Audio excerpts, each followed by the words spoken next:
जब हम कभी महान व्यक्तियों के बारे में अध्ययन करते हैं या सफल लोगों के बारे में पढ़ते हैं जिन्होंने समाज में एक बहुत बड़ा बदलाव लाया, समाज के अंदर एक बहुत बड़ा बदलाव दिया, समाज को बहुत बड़ा कंट्रीब्यूशन दिया, योगदान दिया, समाज में एक गहरी छाप छोड़ी या प्रभाव डाला, तो ऐसे लोगों को जब हम पढ़ते हैं, ऐसे लोगों के बारे में जानने की कोशिश करते हैं, तो हम देखते हैं कि उनके बीच एक सेट पैटर्न होता है।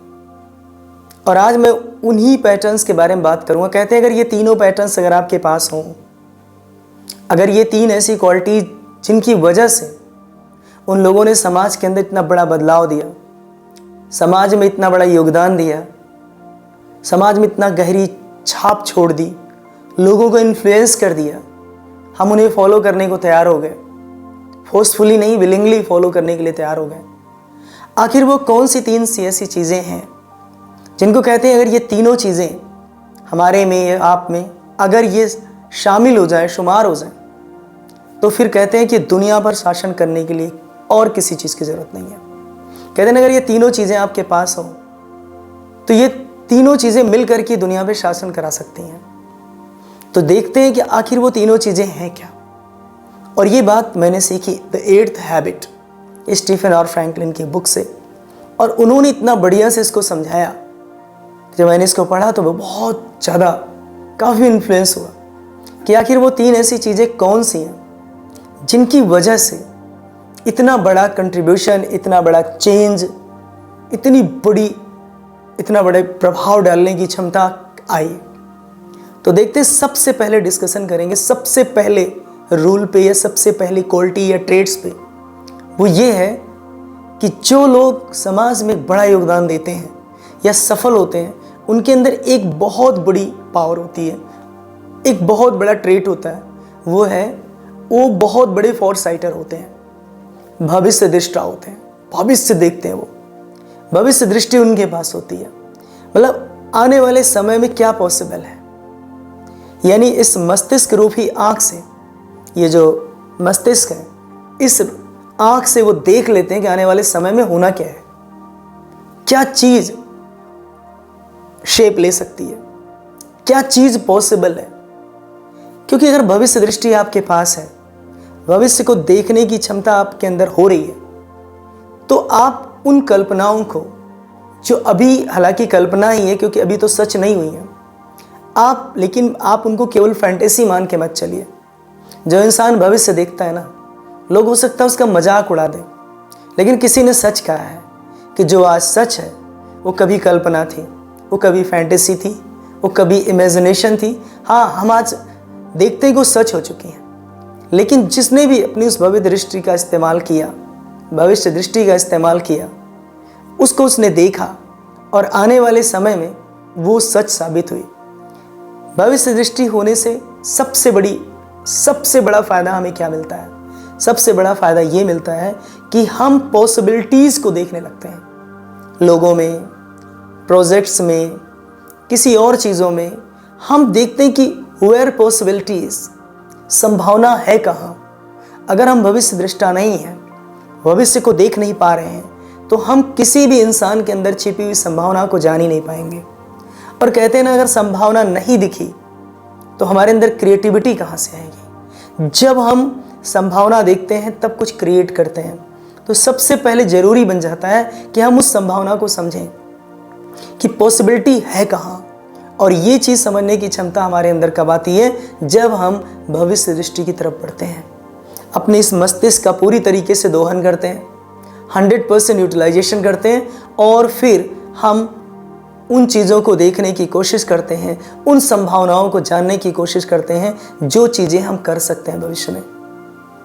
तो ये तो पहली क्वालिटी है कि अगर सक्सेसफुल बनना है तो आपके अंदर भविष्य दृष्टि होनी चाहिए। आप पहले से उन चीज़ों को देखें जिनको आप लोग कह सकते हैं कि ड्रीम है, कुछ और है। Suppose that you want to be an IAS officer, कुछ और बनना चाहते हैं, तो आप अपनी भविष्य दृष्टि में उन चीज़ों को देखें।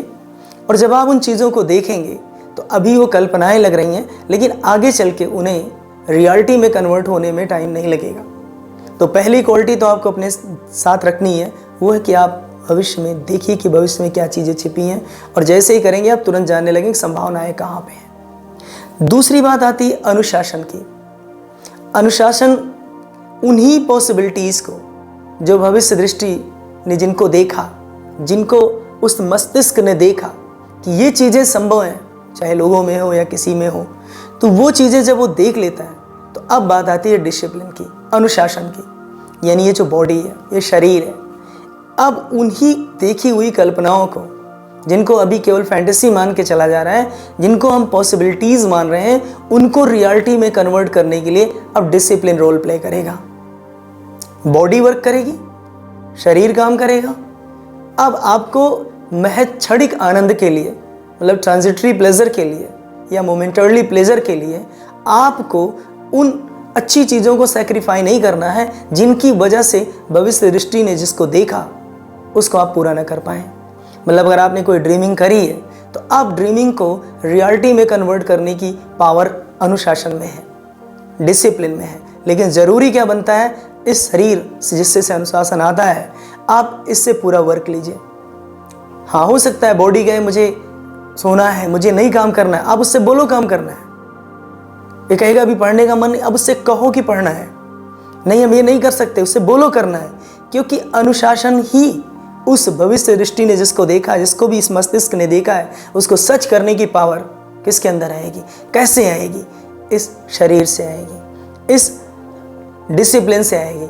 और डिसिप्लिन उस काम को करने में मदद कराता है, अचीव कराने में मदद कराता है। तो दूसरी क्वालिटी हो गई कि आप डिसिप्लिन्ड हो जाइए। क्योंकि फिलिप मैसेंजर ने एक बात बहुत अच्छी कही है कि जो दुनिया पे शासन करना चाहता है उसे सबसे पहले खुद पे शासन करना होगा, उसे खुद पे शासन करना होगा। और अगर वो ऐसा कर सका तो ये काम केवल अनुशासन ही करा सकता है, खुद पे शासन करने का काम। और तीसरी चीज़ आती है जोश।